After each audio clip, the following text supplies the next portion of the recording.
হঠাৎ করে চলে গেলাম মিও মোড়ে। কেক খেতে ভীষণ ইচ্ছা করছিল, তো গিয়ে দেখি মিও মোড়ে প্রচুর রকমের আজকে নতুন নতুন কেক এসেছে। এখানে কেকগুলোকে দেখেই মনটা একেবারে ভালো হয়ে গেল, বুঝতেই পারছিলাম না কোন কেকটা খাবো।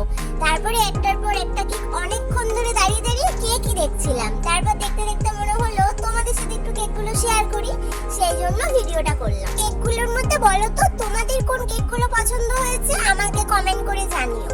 তারপর এর মধ্যে থেকে আমি একটা ব্লুবেরি কেক নিয়ে নিয়েছিলাম আর একটা রেড ভেলভেট। কেকগুলো দেখছিলাম অনেকক্ষণ দাঁড়িয়ে দাঁড়িয়ে। কেকগুলো দেখতে দেখতে দেখলাম যে মাদার্স ডে স্পেশাল কিছু এখানে কেক রয়েছে। আর এই কেকটা দেখে তো আমার খুবই ভালো লাগছিল। দেখো শাড়ির মধ্যে একটা লাল পাড়ের সাদা শাড়ি রয়েছে, যেখানে ছোট ছোট লাল লাল ফুল রয়েছে আর মা লেখা রয়েছে। আর এর মধ্যে আরেকটা জিনিস আমার খুব ভালো লাগলো, যেখানে কেকের উপরে লেখা ছিল মায়ের জন্য, মানে খুব সুন্দরভাবে বাংলায় এখানে লেখা রয়েছে।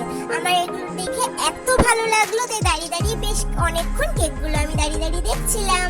তারপর তো আমার পছন্দের কেকগুলো নিয়ে আমি বাড়ি চলে আসলাম। আর ভিডিওটা তোমাদের কেমন লাগলো প্লিজ কমেন্ট করে জানিও। আর যদি ভালো লাগে please like, comment, share and subscribe. Thank you.